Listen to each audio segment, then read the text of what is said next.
दिल्ली के मुख्यमंत्री अरविंद केजरीवाल की गिरफ्तारी के विरोध में पलवल में भी आम आदमी पार्टी के कार्यकर्ताओं ने भाजपा जिला कार्यालय का घेराव कर विरोध प्रदर्शन किया। इस मौके पर आप जिला कोषाध्यक्ष मूलचंद बड़गुजर ने कहा कि भाजपा ईडी जैसी स्वतंत्र एजेंसियों का दुरुपयोग कर विपक्ष के नेताओं को जेल में डाल रही है। आपके जिला कोषाध्यक्ष मूलचंद बड़गुजर पंडित ने कहा कि हम भाजपा को संदेश देना चाहते हैं कि हम भाजपा की तानाशाही को बर्दाश्त नहीं करेंगे। उन्होंने कहा कि इनके चंदे के खेल को सुप्रीम कोर्ट ने उजागर कर दिया है। उसी को दबाने के लिए आनन फानन में अरविंद केजरीवाल को गिरफ्तार कर लिया है, जिसका जवाब देश की जनता लोकसभा चुनाव में वोट की चोट से जवाब देगी। क्योंकि देश में जिन विपक्षी नेताओं पर आरोप लगे हैं उन पर कार्यवाही का डर बनाकर भाजपा में शामिल कराया जाता है, जिससे भाजपा की कार्यशैली बेनकाब हो रही है। देखिए, जो बीजेपी की तानाशाही चल रही है, तानाशाही के तहत उन्होंने ईडी का सहारा लेके हमारे तत्कालीन मुख्यमंत्री श्री अरविंद केजरीवाल जी को जो जेल में भेजा है, उसके खिलाफ ये हमारा हर डिस्ट्रिक्ट में एक आंदोलन था, रोष प्रदर्शन है।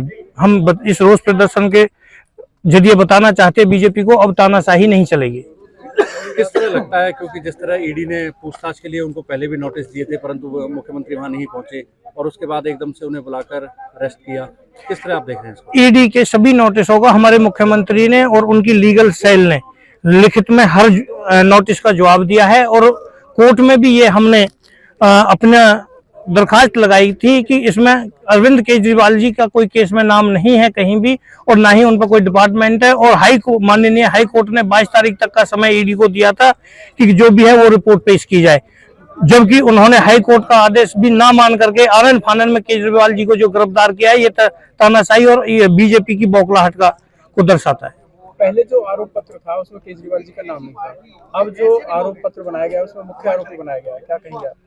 ये बिल्कुल विपक्ष को दबाने का काम किया जा रहा है। जो विपक्ष के दूसरे राजनेता हैं, कहीं ना कहीं जो दूसरे दल हैं जो मोदी जी के सहमति में नहीं आ रहे हैं, तो उन पे ये केस बनाए जा रहे हैं। ये एक दोषपूर्ण राजनीति ये कर रहे हैं।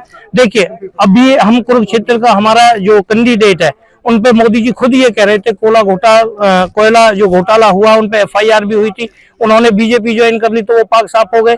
अब अजीत पवार जी उन्होंने बीजेपी कहीं ना कहीं बहुत बड़ा घोटाला वो खुद कह रहे थे, वो जाके अब जांच बंद हो जाती है। कहीं ना कहीं कि जो घोटाले हुए हैं उनमें ईडी जांच नहीं करती है और ईडी बीजेपी के लिए काम कर रही है, क्योंकि जो कहीं ना कहीं विपक्ष के नेता हैं जो उनसे इनको खतरा लगता है इलेक्शन में, उनको ये गिरफ्तार करके अंदर डालना चाहती है। अच्छा, दिल्ली सरकार का दावा था कि दिल्ली सरकार की जो शराब नीति है सबसे अच्छी नीति है, फिर उसको वापस क्यों ले लिया गया? देखिए, वापस लेने का कारण है कि जब दिल्ली अर्धपूर्ण राज्य है, वहां पे जो भी प्रस्ताव बनाए जाते हैं, जो भी कानून बनाए जाते हैं, वो LG की सहमति होती है। तो LG ने जब उस पर सहमति नहीं दी तो वो मजबूरन हमें वापस लेनी पड़ी थी। तो क्या वास्तव में सबसे अच्छी नीति थी? देखिए, उस नीति के तहत जो आज हमारा कैग ने जो रिपोर्ट जाहिर की थी, तो उस नीति के तहत 27% रेवेन्यू सरकार का बढ़ा था। कहीं ना कहीं उसमें अगर कोई खामी थी तो वो पॉइंट आउट करना था। आज तक ईडी कोई ये चीज पेश नहीं कर पाई है कि कहीं भी 1 रुपया घोटाले का ये कहीं बरामदगी हुई हो या कोई कागज पेश नहीं कर पाई है।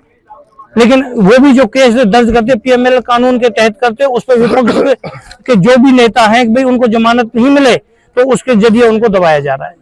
आज की प्रोटेस्ट के लिए कांग्रेस पार्टी के कार्यकर्ताओं को कहा था? नहीं, ये हमारी ये कॉल जो थी सिर्फ अरविंद केजरीवाल जी के लिए, हमने अपनी पार्टी के जो हमारे कार्यकर्ता और पदाधिकारी है उनको ही लेकर ये प्रदर्शन किया था। ये इंडिया गठबंधन नहीं, केजरीवाल जी के लिए आम आदमी पार्टी का प्रदर्शन था।